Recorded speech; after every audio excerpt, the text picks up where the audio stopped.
Peppa Pig. The red sky. One morning, Peppa woke up earlier than usual. There was no familiar blue light coming through the window. The room felt dark, as if the sun hadn't risen. She walked to the window and froze. The entire sky was deep red, not orange like a sunset, but a dark, blood red, as though someone had spilled paint across the horizon. The air outside shimmered, and not a single leaf moved. The kitchen was unusually silent. Mummy Pig stood at the stove, completely still.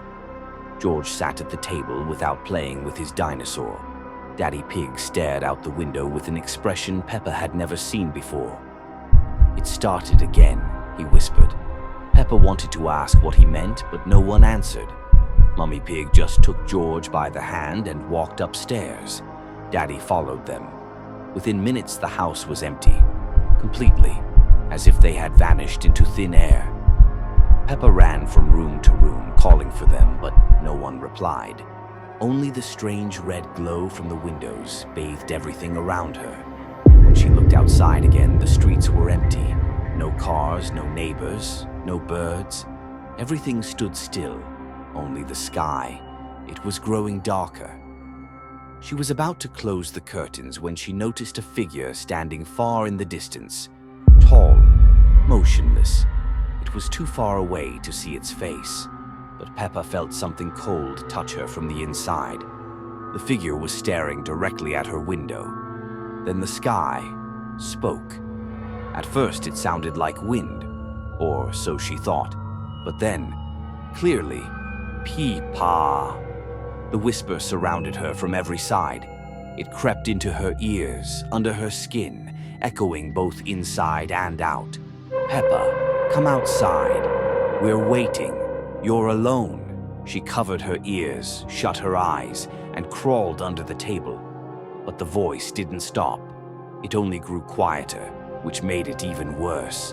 The whisper seemed to come from every crack and corner.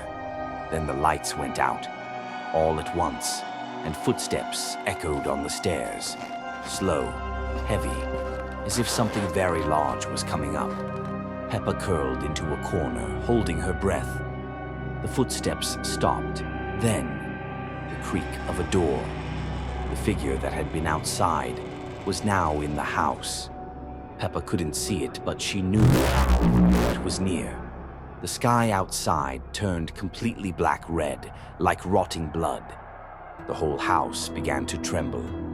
"Peppa," a voice said behind her. She turned around and screamed. But no one heard her, because the world was empty now. There was no one left in the town. The next morning, the sun rose again. The sky was blue. Birds returned, the wind moved the trees. Everything looked normal. But the pig family's house stood abandoned. And at the very end of one street, a girl with black eyes stood at a window, whispering, "Now it's your turn."